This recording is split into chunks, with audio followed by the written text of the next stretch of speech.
everyone. Welcome to another edition of Rock and Roll Confessional. I'm Rita Wild. And I am C.W. West. A few thank yous to start off. We'd like to thank all of our listeners who have helped us via Patreon. If you don't know, we don't get paid for producing these podcasts, so we ask listeners to pledge a little to help pay for our gas money, equipment, etc. You can join by going to our support page on our website. That's rockandrollconfessional.rocks, rockandrollconfessional.rocks. Once you've joined on Patreon, you have the opportunity to submit questions to our upcoming guests, and if you do, we'll mention your name on the show. Also, thanks to all those that have subscribed and rated the podcast, especially on Apple Podcasts, and those people that have also left reviews. Thank you very much. We appreciate it very much. I'm going to read one of the reviews. You want to do that? Sure. Which one? How about the first one here? Renegade Bait. What is that? I have no idea. Is that their name? That's what they're calling themselves. Okay. So whatever they call yourselves, that is absolutely fine. It's highlighted under the title of Enjoyable and Enlightening. Just finished the third episode and was thoroughly entertained with all three episodes. I wasn't sure how relevant the interviews would be to me. Steve Downs, I remember from LA Radio, but I really knew nothing or very little about Andrew Sandoval or John Easdale. I found them all to be so interesting and involved, describing facets of rock and the business that I didn't know anything about. Fascinating conversations. Keep it up, and I look forward to future episodes. Thank you, Renegade Bait. So, again, we remind you to please check out our website at rockandrollconfessional.rocks and go to our support page and find out how you can become a Patreon rock star. So, Rita, tell us just a little bit about what we're going to hear. Well, this episode, we're speaking with one of the top performers in rock history. He's known for his songwriting, guitar playing, amazing vocals, founding member of the band Styx. He is an all-around amazing guy, fantastic individual, James J.Y. Young. We caught up with J.Y. while he was making a brief stop in Los Angeles. J.Y. talks about the early days of putting the band together, Bo Diddley being one of his major influences, growing up in Chicago and the different bands and types of music that influenced him, and why he got a degree in Aerospace Technology. That's crazy. J.Y. tells us his history with the current band members and how he and the guys take care of themselves while going on the extensive tours each year. He talks about why the band didn't accept the offer to headline the Yes Festival in 1982. He'll also discuss Mr. Roboto being the downfall to the band breaking up in the 80s. Plus, James fills us in on touring with Ted Nugent and his take on getting into the Rock and Roll Hall of Fame and all amazing bands that he saw as a kid. Hendrix 5 times. That's really cool. This is such a fantastic interview. So, without further ado, here's episode number 4 of Rock and Roll Confessional featuring James J.Y. Young of Styx.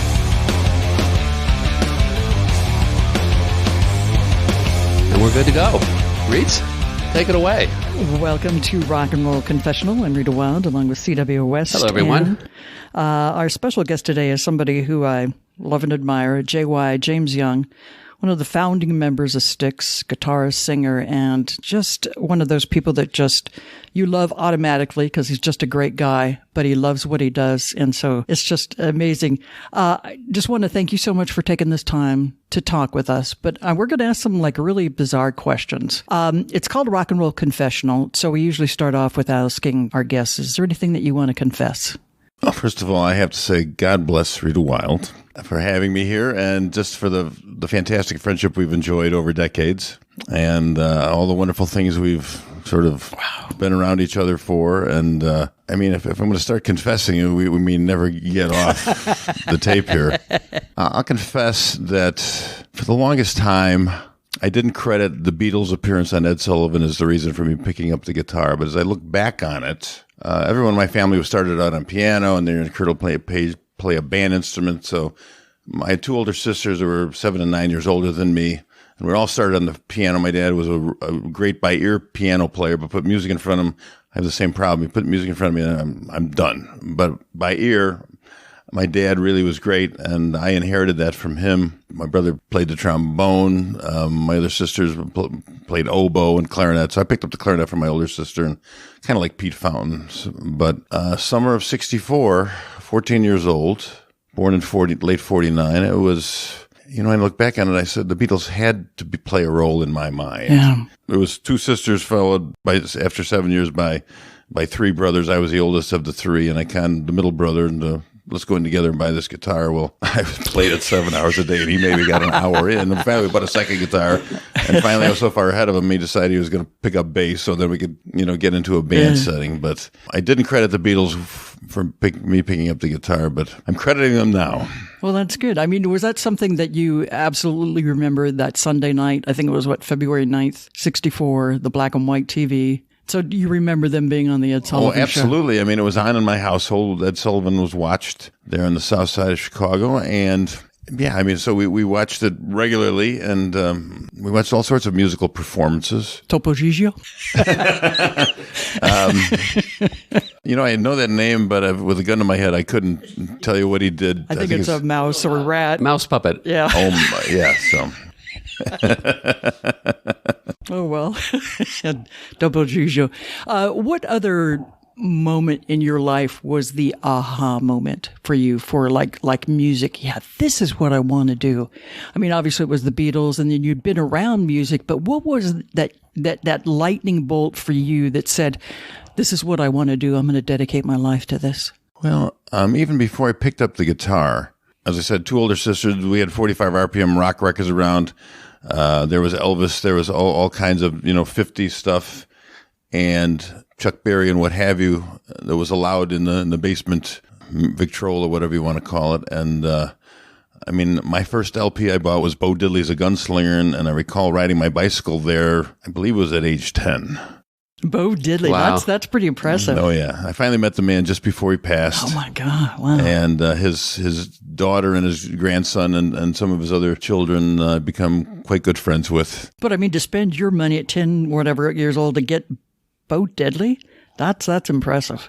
Well, there was probably because it was the Western thing, and of course, Gunsmoke was always on. Okay. And Chuck Connor's the rifleman and what have you. And so Bo Diddley, the guitar, and the Beatles, somewhere I decided it was time to pick up the guitar.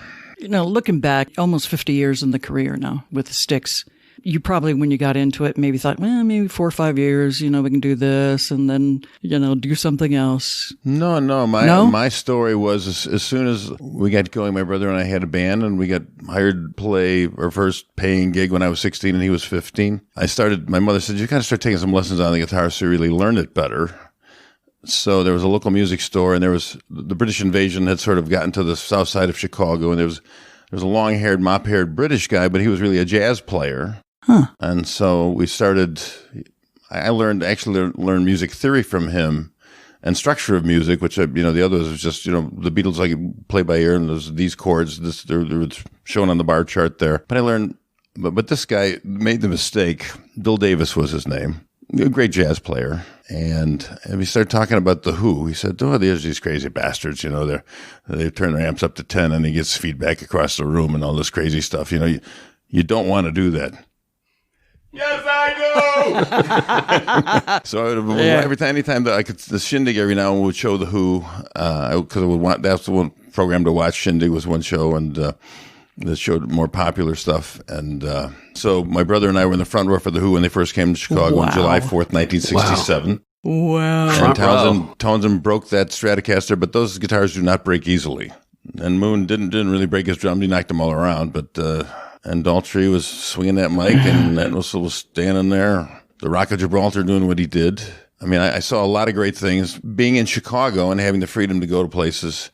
The Jeff Beck group was Rod Stewart on lead vocal and Ron Wood on bass. Saw them play. Like with the Truth album, you saw that lineup? Yeah. Wow. And Led Zeppelin came and saw them. But back in the day, you'd have B.B. King opening the show or Albert King opening the show, and then be a rock band afterwards, because there was that was the spirit of the Monterey Pop in a sense. Mm-hmm. And so I had a chance to see Chicago was a main stop for people from all over the world. So I was blessed with being kind of there. And Paul Butterfield Blues Band was from Chicago. We watched them a lot, but we knew the Cream was hanging out with them, so we got a chance to not get close to them. But they played the University of Chicago's on the south side, and that's kind of where Butterfield lives. But it's also very close to a lot of the blues bars that are up on 43rd Street that the Junior Wells and the Buddy Guys were at.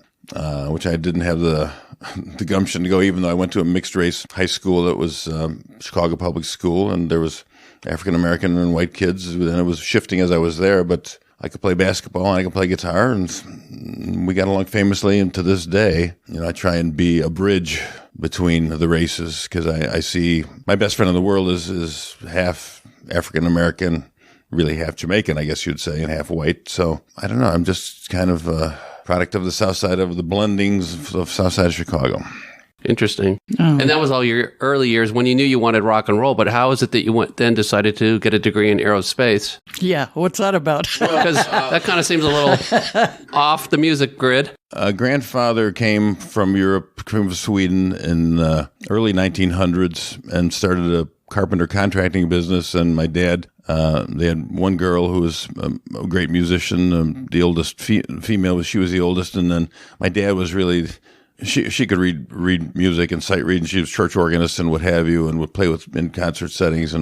But my dad was the guy who could, if he heard it, he could sit down and noodle it out and bang it out and by ear. And I got that from him. So my dad had not had the privilege of going to college because kids went right into the family business. There wasn't the money to send somebody off to college, first generation. But my dad saved money for each of his children to go to college, and my oldest sister had graduated, and the next one dropped out after the first year, and then I was number 3 in line, and I was about middle of it all. A band was going great guns. We'd done a lot of things locally, and I felt like I had something going. I could go out there, and this was time for me to do it. He said, please just get your degree.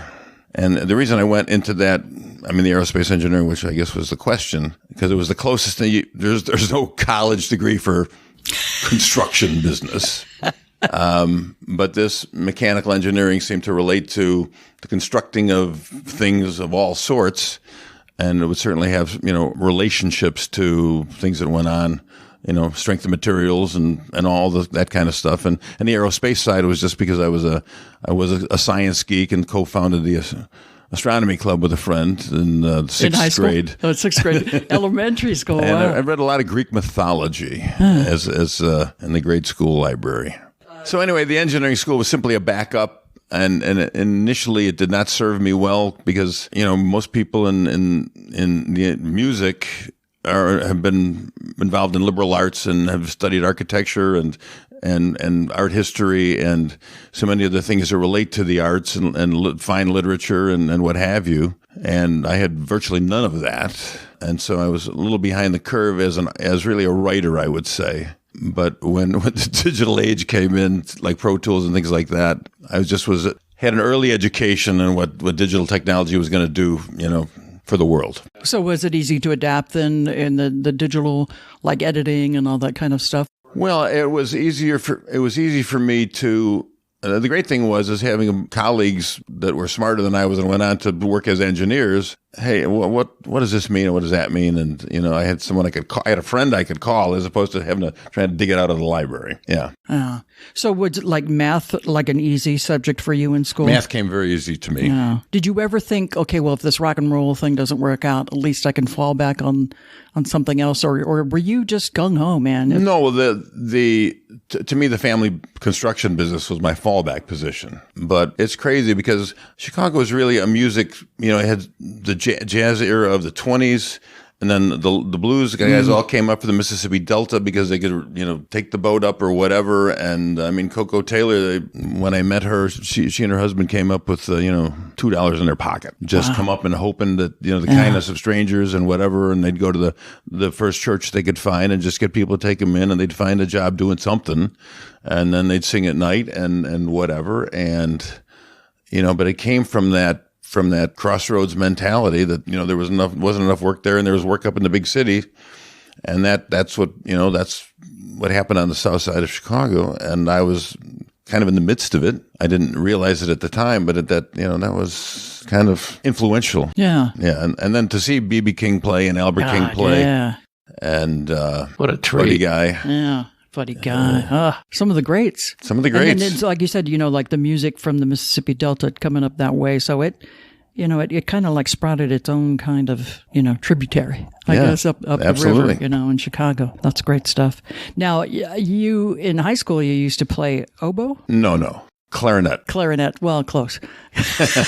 Oboe was a girly instrument to me. Okay, sorry. No, that's okay. Clarinet. Well, I mean, clarinet. I mean, Pete Fountain sort of legitimized that it was laying there in the house. I didn't have to buy it. And so, it was laying around the house. My sister had played it and sort of cast it aside. So, okay, I'll play clarinet. And I made it to third chair clarinet. I never liked practicing piano or clarinet. I love playing my guitar. Yeah. And so I just sit there and play guitar. One thing I was going to ask about, I remember many years ago, not many, maybe a decade or so, watching this thing on TV with Styx and a youth orchestra. I think you were one of the first bands that did that, and I loved that. That experience was something that there was a phone call that came. Charlie Bruscar, our manager, and my colleague Tommy Shaw said, we're going to have a phone call with this woman who directs this youth orchestra. And neither Tommy or manager had discussed it with me. And they said, and all of a sudden they're agreeing to this thing. And I haven't really gotten my 2 cents in there. And I'm trying to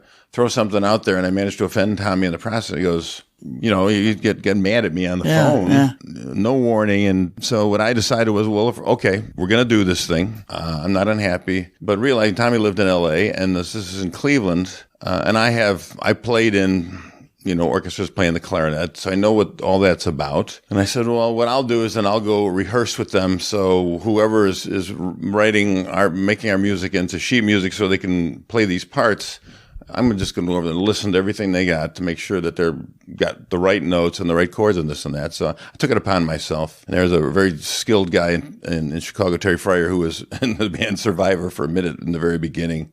But he was making so much money doing other types of music, commercial music for television. He was really great at it, and but he just kind of inserted himself into the process. He says, "This guy's be fun. I want to come hang out with you, and I want to talk to the players and whatever." And so I don't know. I just took it upon myself to say, if we're going to do this, we're going to make it great. And ultimately, it was made great. And we embraced it, and the kids rose to the occasion. And we only had I was 6 video cameras. Access TV was videotaping it, and one didn't work. One didn't tape. There was a live cut that we had to do 5 individual tapes. Plus, there's a live cut the guy did just as it was going along. And so we had some shots we didn't have on an ISO tape, but we could grab that from the the overall live master he did. But we had to figure things out and. But the thing I didn't count on was people are moved by this performance and those kids in ways that I would have never dreamed. And it's a major league surprise to me. It's something that I was, but it really, I don't know, that I think that's the best piece of videotape we have on the band. It's the one that people most comment on. Yeah. It was, an abridging of the generations and stuff, and just like, this is, like Little Steven called this music like the Renaissance music. Yeah. It's like we're in our own Renaissance, and people will look back on that, and it is, and it's just phenomenal stuff. Yeah. Hippie Renaissance. Yeah. So how is it working with the band, that being your second family? And as you said, you had a little tiff with Tommy when you were on the phone at that time. I mean, do you guys get into that a lot, or is you pretty much all on the same level and you kind of flow? It's a nice flow of everything? Well, Tommy and I are very different animals. He plays very differently than I do, and he's far more versatile. He can play give him a stringed instrument, and he will play a tune on that. God. Whereas I'm an electric guitar player, and if it's not set up for me, I really can't do it. I mean, but I do have I can play keyboards. I can do other things. Clarinet. But Tommy and I always complimented each other. I noticed it from the very beginning when he was, first of all, running in circles around me on the stage when he first was with us. But he just has a different energy than I do. But together, we make one heck of a guitarist. Absolutely. If there's something that doesn't fit for him to play, then he'll my way. And if it's some real melodic, emotional part, I'll give him that. And anything that's acoustic. I mean, he's just a great acoustic player. So, and he's just more of a melodic person. I like the power of The Who and the power of Jimi Hendrix and Deep Purple and that kind of a thing. And But Tommy has a broader range of things that he really can play. I mean, he did a few shows with Alison Krauss. I don't know if you videotaped some stuff with her, but he's worked with a lot of different people. They made a record, is what they did, and basically a country. It's a bluegrass kind of a record. But Tommy grew up in Montgomery, Alabama, and so we're just very different animals, and we do bump heads. Sure. To this day, we still bump heads on occasion. But it's ultimately the mutual respect we have for each other takes over in the long term. If all we have to do is stand together and look back at what we've accomplished over this period of time. And the notion that we could not succeed without our original keyboard player was something that I knew we could. And I don't think Tommy was so sure about it. So I was 10 years early on that until he finally said, okay, Dennis is going to leave the house, then let's go do this thing you've been talking about. And we did succeed mightily doing this. And we're different animals, but in the world, we all have to learn to coexist. Sure. And I celebrate Tommy's strengths. He has much more basic horse sense than I do. And I've got more of I'm a big picture guy. I don't know, we're just different animals. I'm from the Northeast, from the South, and the cultures that we grew up in just were that different, and our styles of playing are different. But we can all get together in a song like Renegade and Blue Collar Man. So when you're writing a song, how do you decide who's going to play what? Or is it just come out in the studio or the rehearsal when you're putting it together? Well, Tommy's really, as you know, we made a new record. We made one in 2003, which went nowhere, Cyclorama. I thought there was some good stuff on there, but there was radio had completely gone away from what we do, and we didn't know what else to do. That's why we started making concert videotapes. 2008, we did Grand Illusion Pieces of 8, and then we went on to do, we had the Youth Orchestra before that. Then we started making concert videos because it was a way for us to bring Lawrence Gowan into the picture and establish this lineup visually for people. So we just started making concert videotapes, and all of a sudden, Tommy said, we want to make a new record.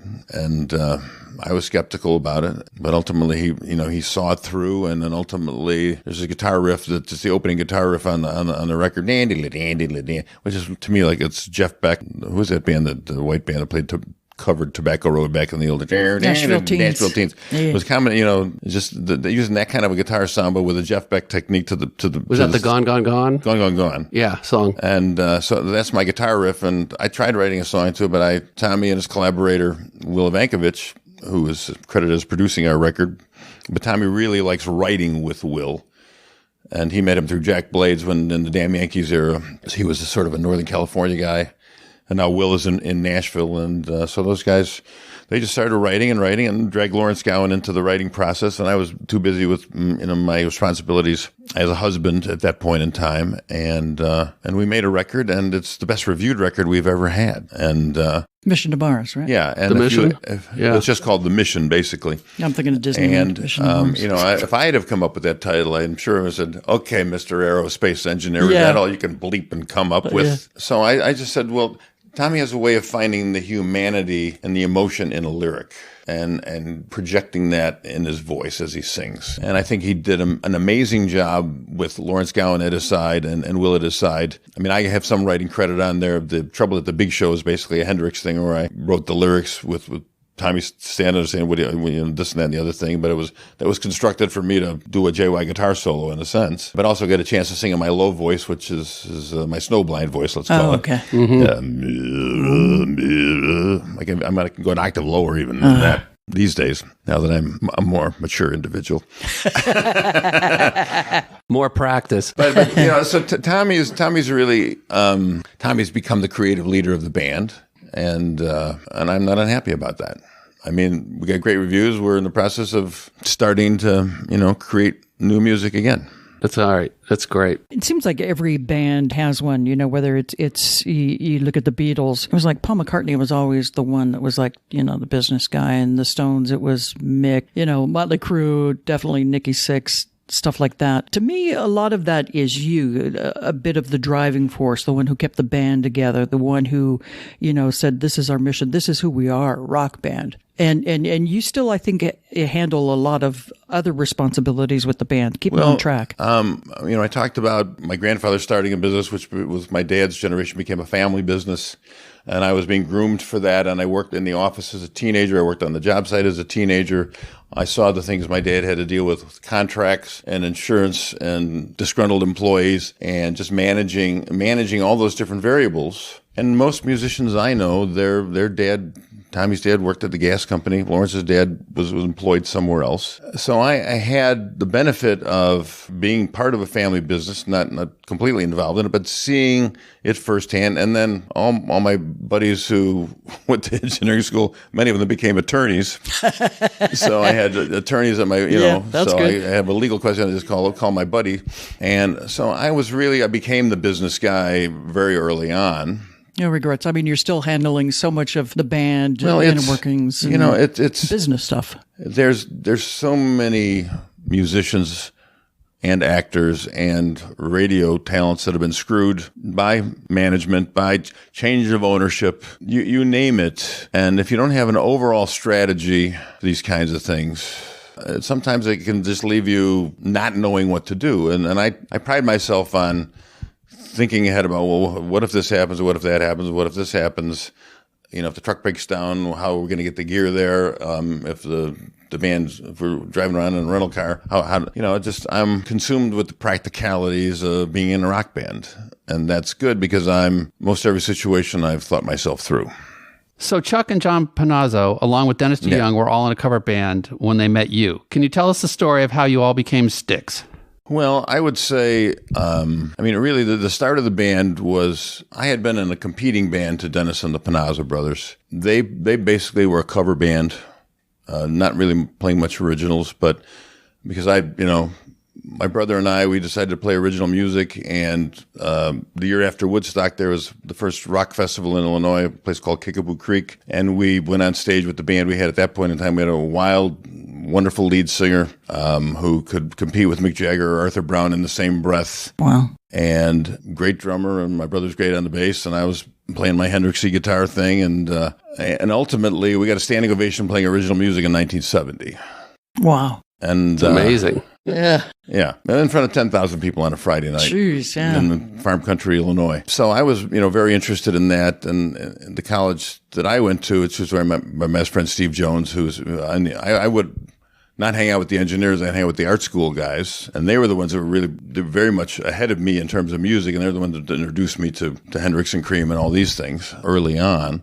What happened was after this rock festival success, not that we got paid, I'm sure we lost money doing it, but it was a great creative triumph for us. The two of the guys in the band that shall remain nameless said they were going into Jehovah's Witnesses because someone had convinced them that the world was going to end.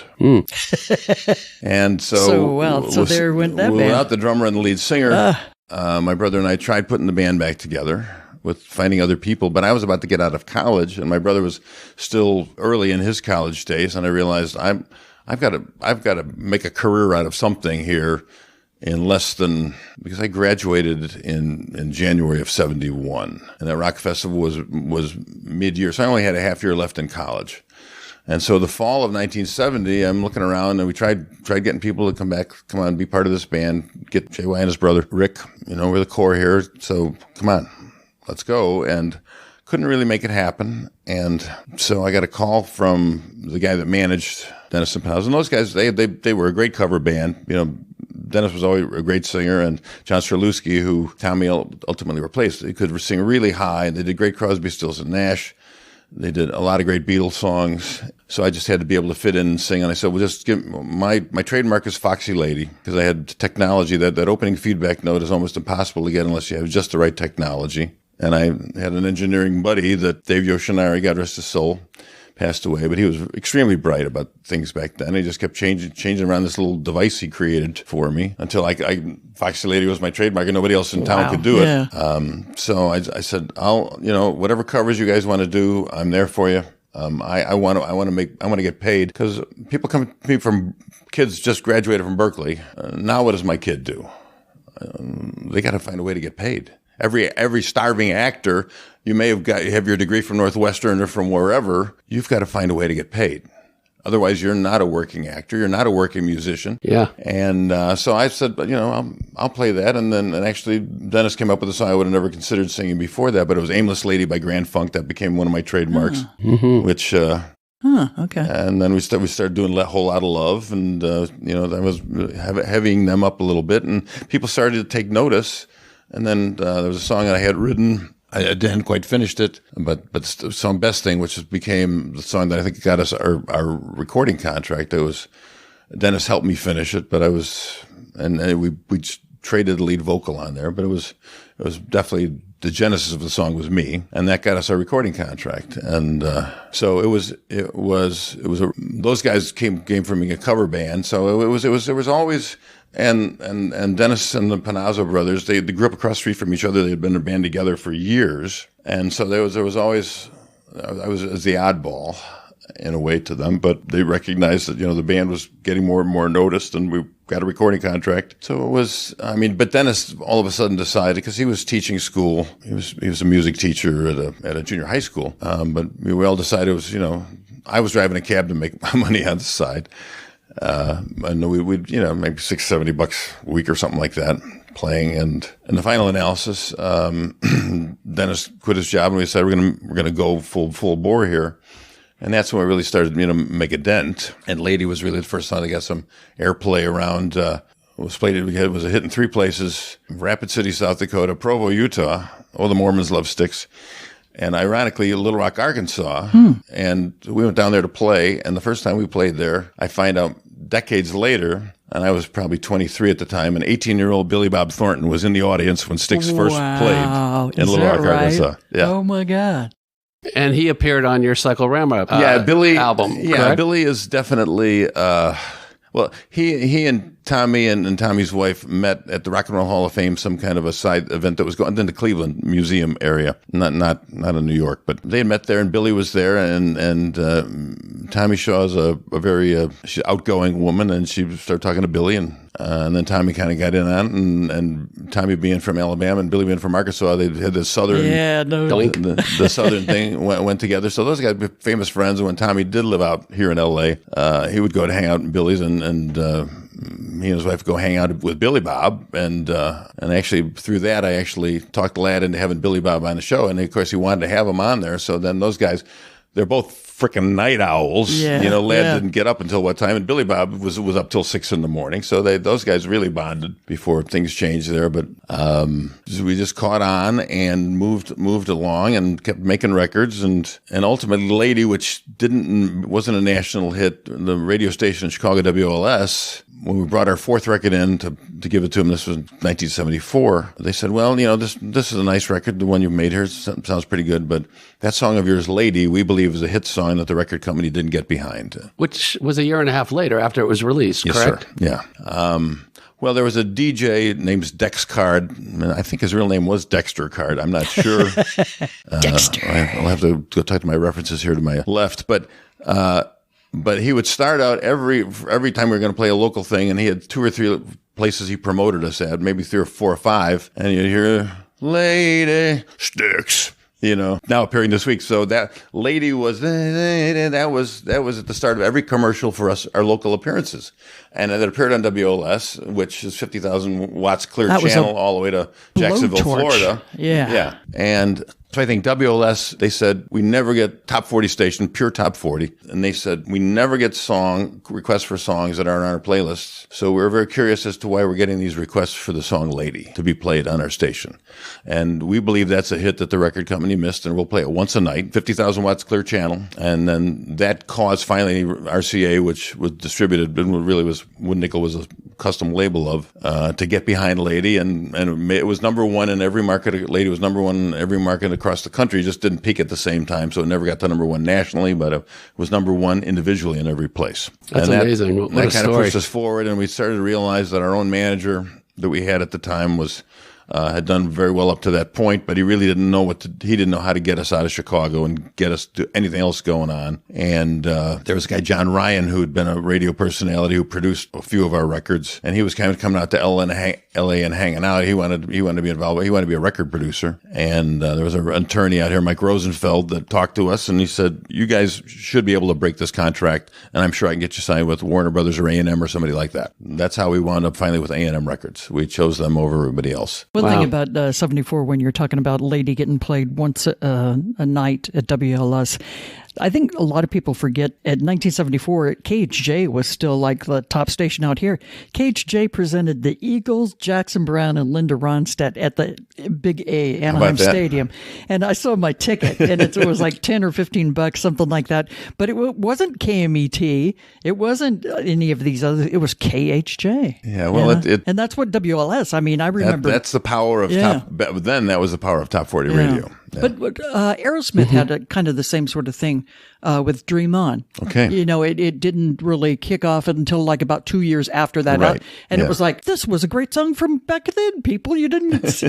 Right. But hey, you know, whatever it takes to break through, you know. Got to just keep pushing in the right direction. So I want to know how you keep yourself alive and kicking and through all this touring, because you guys still, I mean, I looked on your website today and it seemed like there was a bunch of additional shows for 2020 that have already been added. I think you were in like January, February. Now I think you go through June. Like 50 years of touring, how do you do it? Mentally do you get in there and go from city to city every day, changing and everything that you do to get through that? I mean, that's incredible to me because I can't even sleep one night in my own bed. Well, I personally don't sleep that much. So, but you know, if you're not selling records, if you can't, you know, earn a living by recording music and, you know, because it's been taken away from us, that source of revenue really. Right. Live concerts are really the main source of almost every performing artist at this point in time. Fortunately, that's the part of it I like the best. I used to love traveling. My dad drove us all over the country from Chicago in 1955. Bought a brand new 55 Buick, 5 kids in the car, one as young as 3. They were hanging the diapers out the window. No seatbelts, 7 people in the car, and my uncle had moved to Pomona right after the Second World War. Was out here and done well for himself in real estate, and we went to visit him. And then we drove past Disneyland. It wasn't open yet. That's right. 1955. And then my dad drove then up to San, and he had that 55 Buick on some of those straightaways through the desert. He was doing 110 miles an hour with no seatbelts and 5 kids in the car. They didn't have a radar back then. That's true. So we traveled all over the country, and I'm traveling in my blood. So that's why it's not that much of a grind for you doing 150 dates like a year. No, touring. I mean, I've seen enough hotel rooms. Everything becomes more and more austere in terms of less and less service. More and more things are served with plastic, you know, and room service almost doesn't exist anymore. And the image of the lazy rock star. Call room service, champagne, whatever.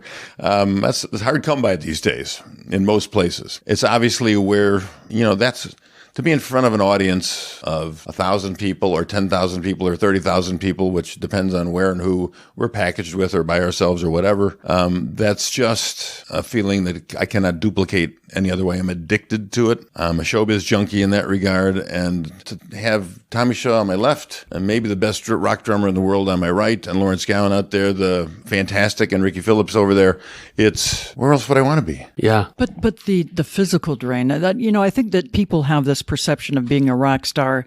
And I think we talked a little bit about it before. It was like, you know, like a baseball player. People think, oh, you go to the park and you play a game for 3 hours. And then what do?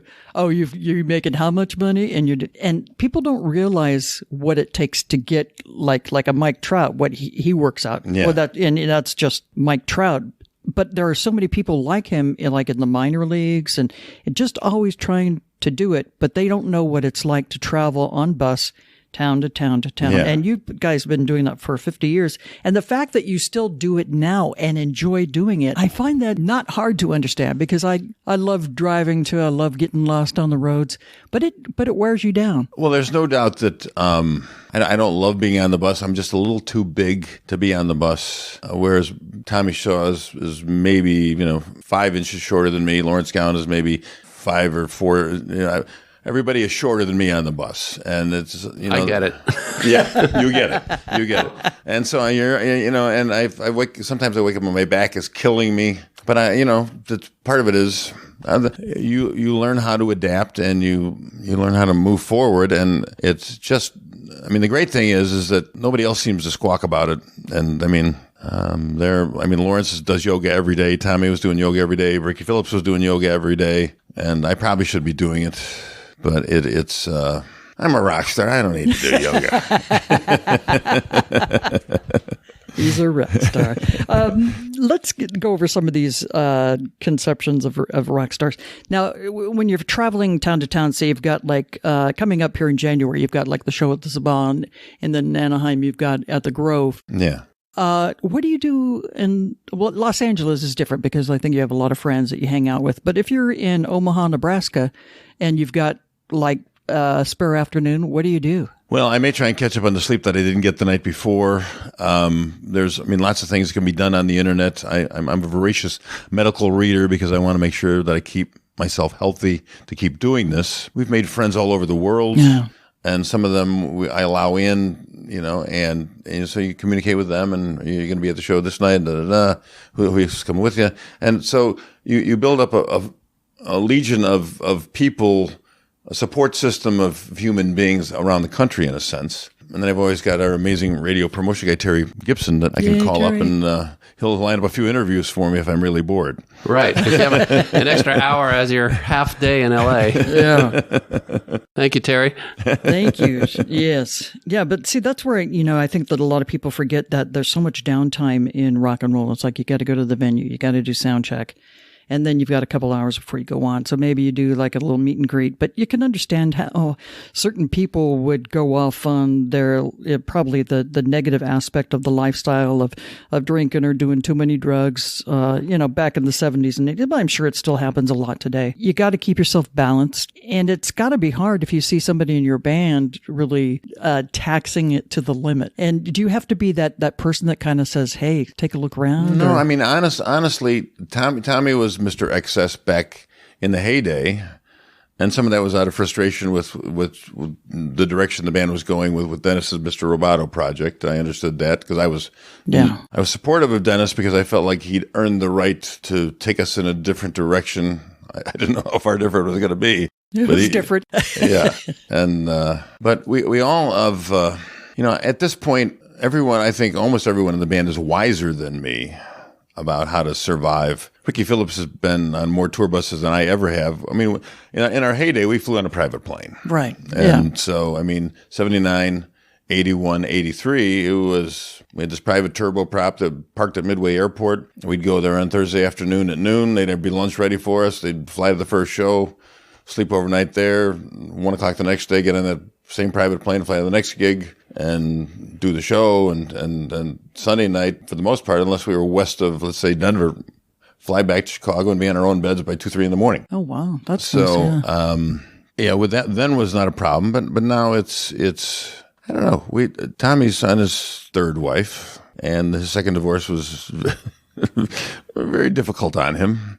And I think, we need, some of us need more bumps and bruises than others to sort of wake up and smell the Starbucks. Yeah. Really, the maturity of the people in the current lineup of Styx is everyone's an adult.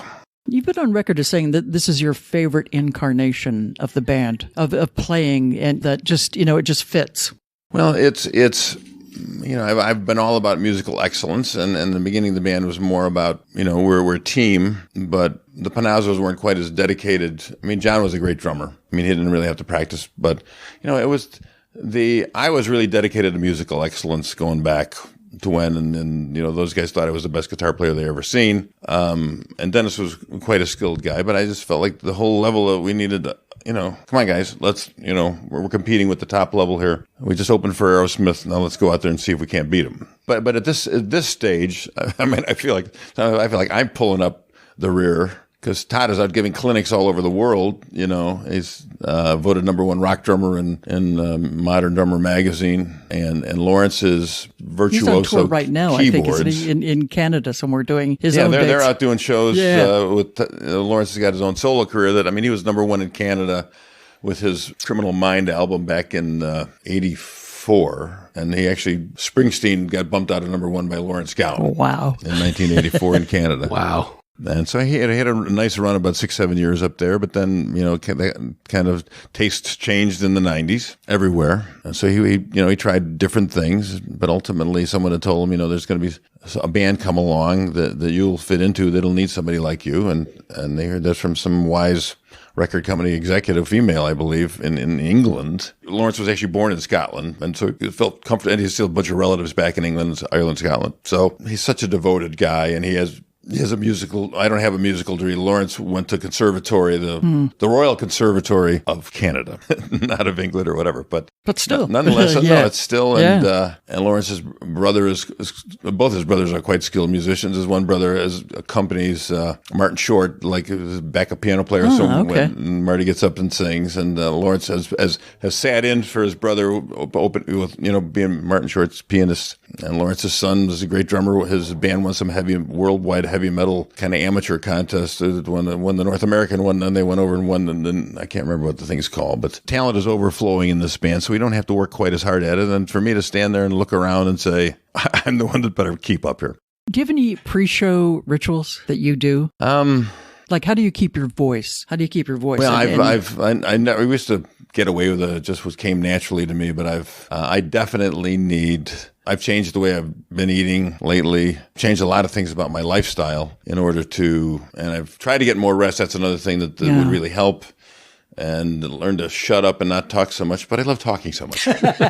So we appreciate it. Yeah, we do. But I also do a lot of reading. I take a lot of supplements, and I can do better though. Hey, you're doing pretty good, man. You're doing pretty good. I think you're more than pretty good. Okay, you're not giving yourself enough credit, I think. Except you got to improve your sleeping habits. See, that's one of the things that I don't have a problem with. Except if I'm traveling, I can't sleep on planes. I find it difficult to sleep in different hotel rooms, and so I'm always amazed at how musicians do it and so forth, which I think is absolutely awesome. Well, it was alcohol that allowed us to sleep back in the day, but I have trouble sleeping too. So yeah, I heard this rumor that Styx was supposed to headline the US Festival. Is that true? We were offered the US Festival in 1982 to headline the US Festival. Okay, what happened? Well, the man who wrote Mr. Roboto and no names felt like he said, "We're going to make so much money. This is $500,000 in 1982. Money. Huge, and it's a worldwide advertised event. Hello." Oh, we don't have time to do that. We're this project. We're going to show those guys how money is made in the music business. And needless to say, exactly the opposite thing happened. We missed the chance of a lifetime. But Dennis, I've forgiven him for all he's done. We're all a little bit crazy, and he really had a strong belief in it. He really wanted to do this, but the consequences of it were that Mr. Roboto killed half of our male audience. But the irony that I didn't discover until about 10 years later is it really spawned the next generation of fans. Mr. Roboto was a #1 single, and at the same time, it was on the charts there was three gold singles on the charts: Beat It, Billie Jean, and Mr. Roboto. Wow. 1983. So that was kind of a moment. And then I met Michael Jackson the next year. When the Victory Tour came to Chicago, and the guy that was our tour accountant in 83 became the tour accountant for the Jackson Victory Tour. Hey, Jay White. And the Jacksons are from 20 miles from me in Gary, Indiana, and I was on the south side of Chicago. So they knew who Styx was. And Walter Payton, who was, the famous guy from the Bears. I had one of the Bears' lesser known guys, but Brian Bashnick was a wide receiver. Walter was his roommate in training camp.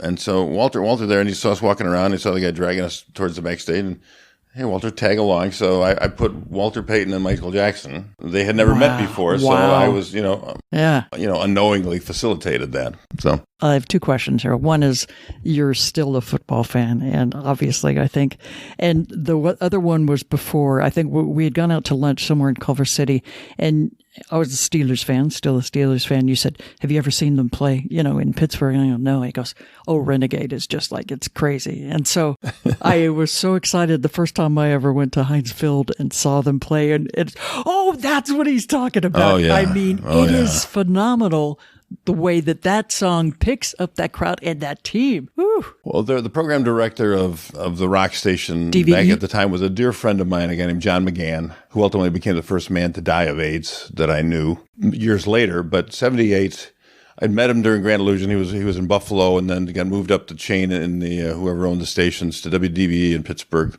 And he goes, the guitar solo in Renegade is just too long. Okay, but then that was the era when they'd have the battle of the song on the radio. This song it's Renegade against Aerosmith or whatever. Yeah. And like Renegade won 3 weeks in a row or something like that. It was just a crazy, maybe it was 2 weeks in a row, but it had a really long run that defeated a bunch of very strong songs. And then when we came back, played Pittsburgh that year, the only time we've ever sold out 2 arenas there was that year. So I know that having a friend in the right place at the right time helped set the table for all this. But then you have to cut to 2000, 2003, the Steelers were down, trying to make a defensive stand. And there's a young man up there that they put in charge of just playing some music in between things without any great guidance. And his wife apparently said to him, why don't you change things up? Just play Renegade by Styx. So they played the song and then came back to win the game. And that kind of that started the mythology. Yeah. And Charlie, our manager, who was born and grew up in Pittsburgh and knows the Rooney family and this and that and the other thing, he calls me up then. Jay, how about with those mother bleeping Steelers? They played Renegade, they came back and won the game. The crowd went crazy. Yeah. And it just continues. We just played Pittsburgh last month. We played Renegade as the closing song, and half the place had terrible towels going while we played Renegade. So it was, yes, I'm a dyed-in-the-wool Bears fan, but the Steelers have really embraced us, and they're a winning franchise. Winning franchise. A lot of injuries this year, but... Are the Bears your favorite team because you're from like the Chicago area? Is that like? Well, I grew up in Chicago. So Soldier Field. Is that what? Oh, and Dick Butkus went to high school close to where I went to. Is that right? And Coach Stika. You got the Ukrainians. One's Ukrainian and one is I guess he's Latvian or something. I can't remember. I always thought that was the greatest name, Dick Butkus. And man, it's like you would not mess with a guy named Dick Butkus. You don't think that you would, and that old grizzled football player, man, he was tough. I mean, Terry's dad knew a lot of those guys, but I heard that Butkus could intimidate a whole offense just from. Yeah. I mean, and that was he's a big man. The Monsters of the Midway and Monsters and of the Midway. Yeah. So you had some really good years there. And 85, and I still think you have a little issue with quarterback. But what's your team look like this year? What do you think? Well, we're not there yet, but I can't really tell. I don't have the time to care so much anymore because I recognize it is a business, and because particularly when the team was owned by it's a family business. Some families want to hang. They're making a bundle whether the team wins or not. And the Bears is such a storied franchise that people come from all over the world just to be at Soldier Field and see that happen. So I pray for the Bears to win, but it's. They got some great players, and Howie Long's son was on the offensive line, but he got hurt. Now he's hurt. His career's over. So, unlike his dad, he wasn't able to play as many years. But I think he was the difference in my mind between last year and this year when we were almost in the NFC title game, and beat the Rams in Chicago. Right before the last week there. So. Some of the other quick things I wanted to touch on is you're looking at your watch here. Well, we just we've got we're way good. Okay. We're 10 minutes from where we have to be at 7 o'clock. Okay, so. Very good. So we're awesome. And you're going to miss the Bears game, too. They're playing tonight. It'll be replayed on the NFL Network. Can we talk about pinball? Because I don't know anything about football. Sure plays mean pinball. Do you have a pinball question, or is that just like change the subject? Elton John really, in the movie Tommy, Elton John was not really playing the pinball. What? I want to ask you a question about Equinox. Just celebrated an anniversary, and it seems like all these big albums have just celebrated big birthdays. That was quite the magnificent time for Styx. It's our first A&M album, and they got behind it very strong. The crazy thing about it was Canada, we really hadn't made a dent, but somehow the province of Quebec, that song, because the color of the Quebec is blue. That is their color. They have like a fleur-de-lis. A blue fleur-de-lis that's blue and white is Quebec. So they took that song to be about them. And it became huge in Eastern Canada. Then it spread to Western Canada, and that helped the American, Los Angeles, God bless Herbie Alpert and Jerry Moss, A&M Records. When those guys saw the smell that we got up there, that gave them renewed faith that they done the right thing and battling to get us there. And they just got behind it and put their muscle behind it. And there's a lot of good stuff on that record. Some great stuff. And then I think it was Crystal Ball was after that. Crystal Ball was next. And then it was the Grand Illusion. And so thing I remember is 7/7/77. Yeah. So how did you guys work that out that you got to release your, I mean, there is superstition. Okay. Very good. That works. Whatever it takes to greatest horn part ever. Yeah. It's great stuff. Grand Illusion was just a great album and just exploded, at that time. It's our biggest seller. Yeah. The thing I say about it on stage is 6 million copies sold back then, 1 million of which were on 8-track tape. Wow. And I wonder how many. Where it goes clunk clunk in the middle of the song. Yeah. Where did it cut off on the 8-track? I don't know. As it comes away. Cassettes finally came in right after that. Thank goodness. So. Yeah. I didn't have the 8-track, but I probably bought the cassette. I know I bought the album. Yeah. And then years later, I bought the CD, and so it's like it's all it's like. But Miss America, I really, it's just, I think it's one of my favorite Styx songs. I mean, to me, that raw voice of yours. Just when you get in there and it's incredible to me. Well, it resonates to this day of remember hearing exactly what it was when I first heard that. Well, I like that screaming Arthur Brown business and also, I mean, Jethro Tull, Locomotive Breath. I love that song. And basically, this is the same 4 on the floor. All right, same tempo almost, same key. You get the open E to roll off, and the sort of the cynical delivery in a way of Ian Anderson, something we were really charmed by a lot of the Jethro Tull music. And he never quite got all the way here, but I saw him play in 1969.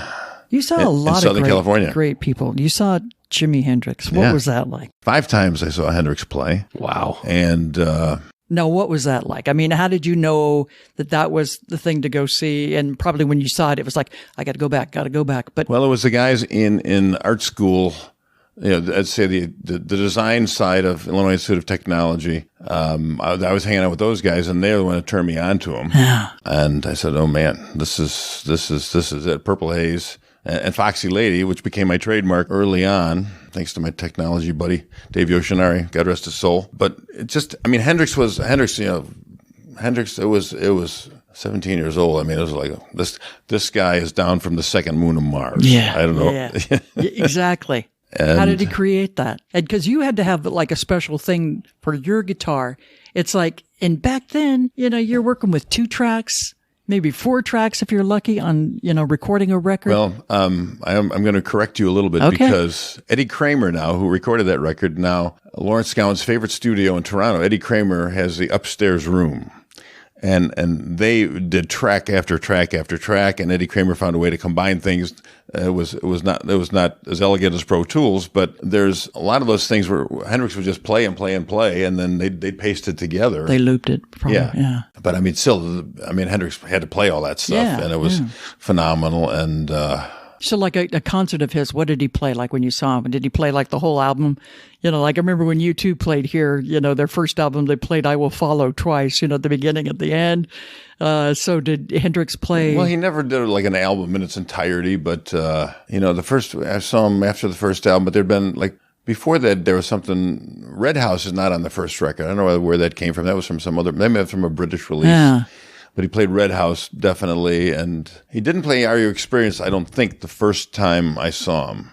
But then the second time I saw him, there was this DJ named Ron Britton in Chicago, and the Auditorium Theater's got this giant, big curtain, because, they do legitimate theater there, and you could hear behind this curtain, everybody was hearing Hendrix play back there, but it was muted because of the giant, wall of whatever it was. And so this guy, Ron Britton, comes out and goes, "Ladies and gentlemen, the most sensational sound. Ladies and gentlemen, the Jimi Hendrix Experience." And right away hits the A chord. The thing goes up, and Hendrix just standing there playing with one hand, looking like he doesn't care. Yeah. And then he breaks it, and we soiled ourselves. What an amazing show! Did you? Now you talked about seeing the Who earlier. Did you open up for the Who one time, Styx? Never opened for the Who. Who were some of the bands that you opened up for? We opened for Aerosmith. We opened for Kiss. We opened for Three Dog Night one time. I had a little run with Danny Hutton. And I'm trying to think of who else in the early days. Bachman Turner, we opened a lot for them. Foghat, we opened for them. Opened for Wishbone Ash in New Orleans the first time we played there on New Year's Eve in 1976. Ultimately, Thin Lizzy wound up opening for us. I'm trying to think of some of the other bands. Queen? AC/DC opened for us once. Yeah. Queen, actually, there was a show in Pittsburgh. It was supposed to be Queen Styx, Kansas. And somehow Freddie had a moment that night, and so the promoter said, you guys are off the show, and it just was Styx in Kansas. Oh, my God. Yeah. That's weird. And they were the headliner? Yeah, and we opened for Queen actually in Toledo. Okay. Yeah.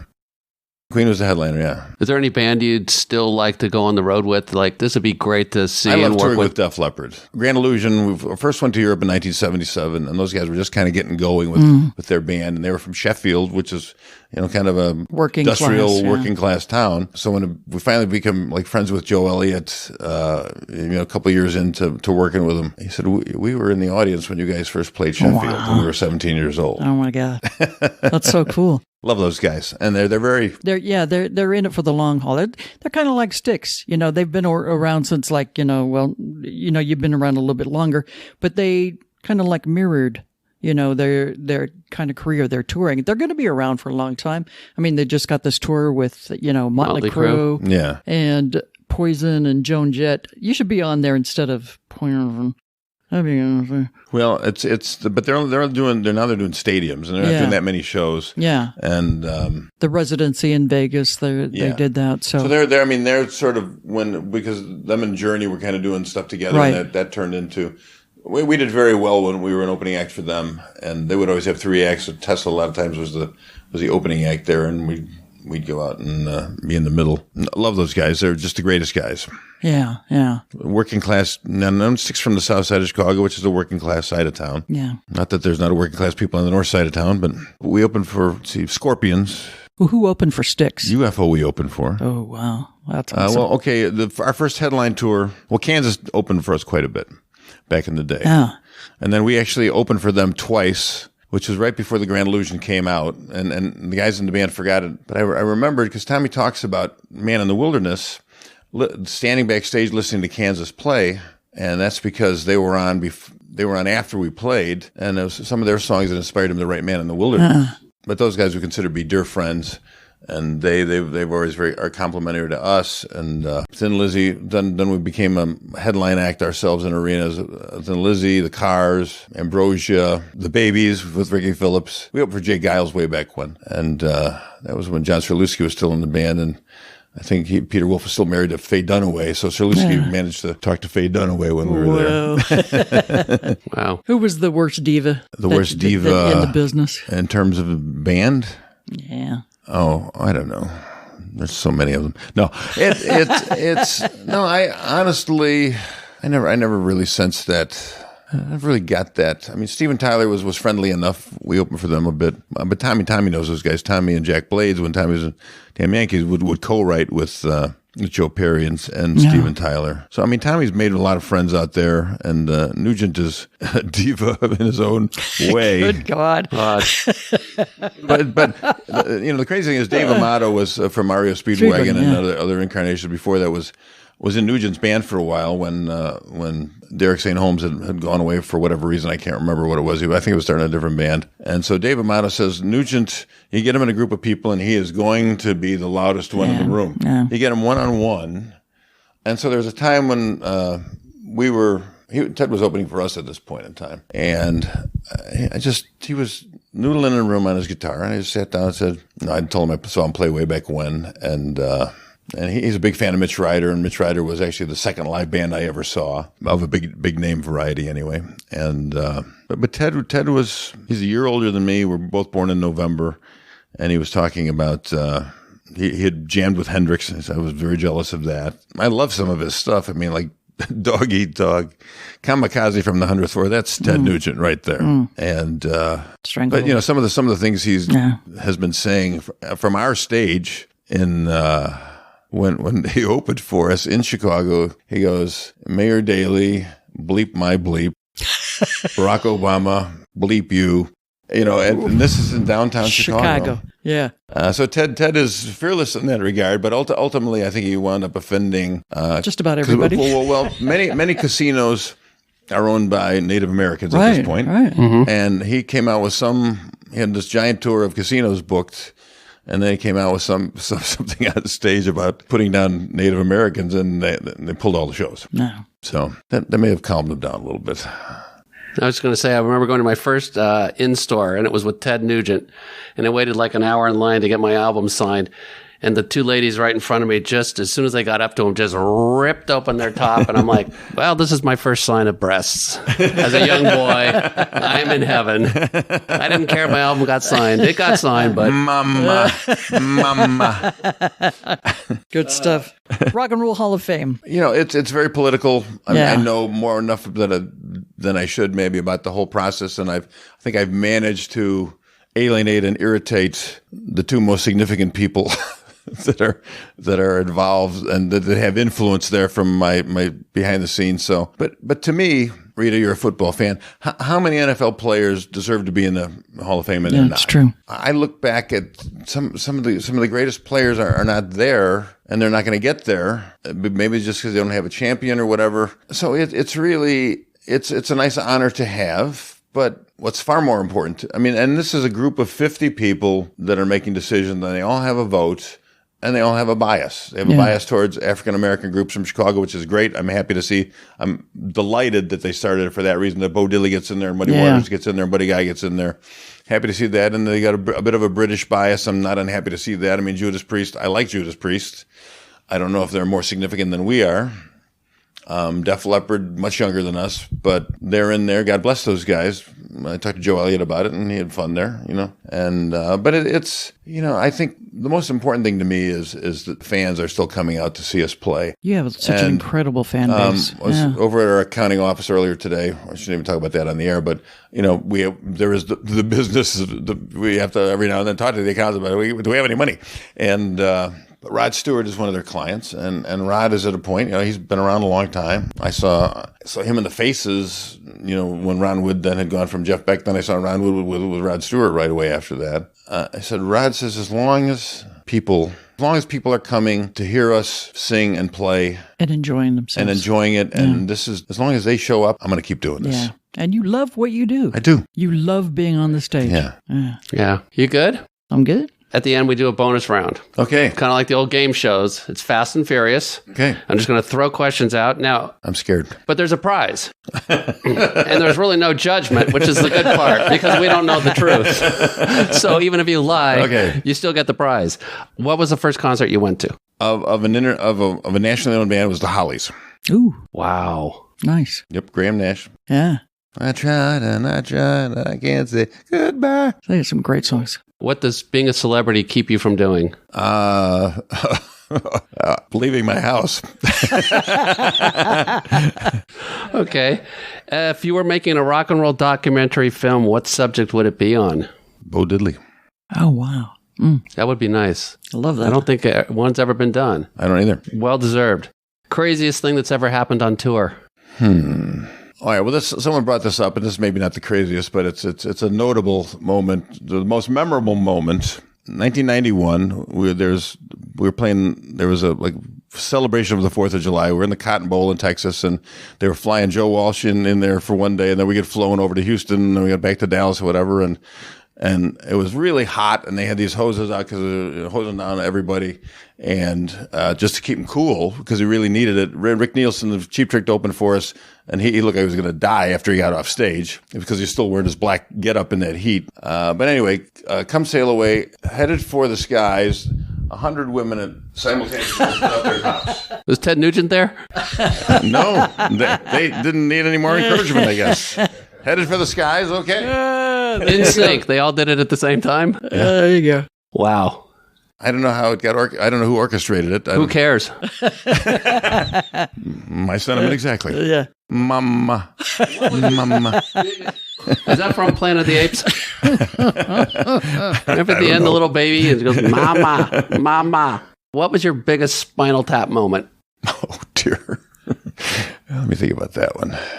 Well, we opened for Johnny Winter at the Public Hall in Cleveland, and I had that little box I was bragging about that I played Foxy Lady with. Well, it was tied together with all these cables, and I get out in front of the audience, and now the box that allows me to do what I do isn't working. Oh, it's not working. So I was, half the set. I was trying to get it to work, and the other half I just decided I'm going to play on this clean setting, and there was, so it was one of the more embarrassing moments, but it's so long ago, I only have a vague recollection, but I know it was at the Public Hall in Cleveland that my gear went down on me and nobody could fix it. ugh. What do? You just keep on going, right? Show must go on. JY, congratulations. You won, I guess. You won the prize. Today's prize is a original unused ticket to Jimi Hendrix from 1970. From Stamford, and there you go. How about that?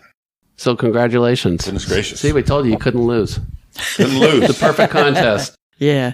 So we'll see you in January. Then you've got more dates coming up. Any big summer tour plans? Or No, there's no big summer tour plan for this year. We're going to do unless something changes that I haven't been told about. But we're sort of doing another year of one-offs and then planning a major tour for the 40th anniversary of Paradise Theater. oh, very Nice. Which will be 2021. cool. Yeah. Is that going to be a whole theatrics and? I'm not sure about that. Okay. But I think. Well, I mean, we do have the ability to do some very strong visuals and bring out a big screen and do things, and why not? Why not? Let's just say it's going to happen. It's going to happen. Thank you so much for just being so down to earth and always being down to earth. You're like one of the few rock stars that, you can just kind of like pal around with. I mean, it's like, none of this has ever gone to your head and you're just the same guy. Well, it's fame is so fleeting, and there's such a great amount of luck.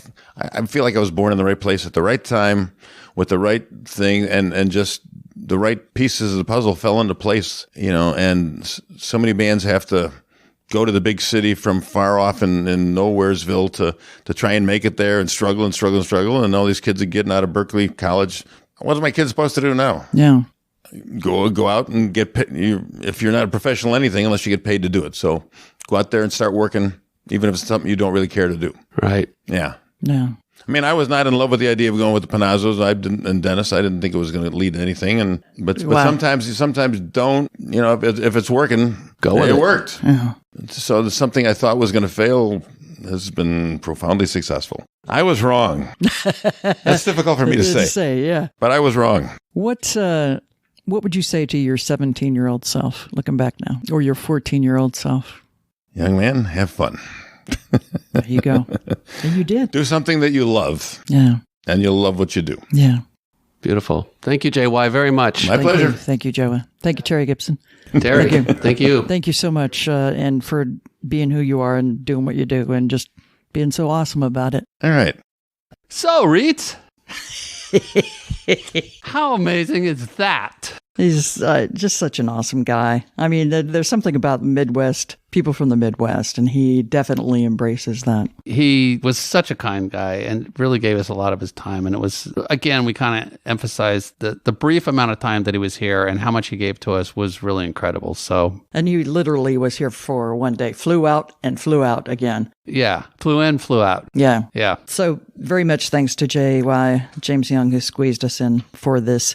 Get more information on the band at their official website, styxworld.com. Plus, you can find out about their upcoming shows in 2020 around the U.S. It includes 2 dates here in Southern California, one at the Saban and one at the Groovy Grove in Anaheim. That'll be happening in January. Special thanks to Terry Gibson for coordinating the interview. Appreciate Thank you, it, Terry. And special thanks to those listeners that have been kind enough again to write a review on Apple Podcasts and support us and to rate us. We really appreciate it. Thank you so much.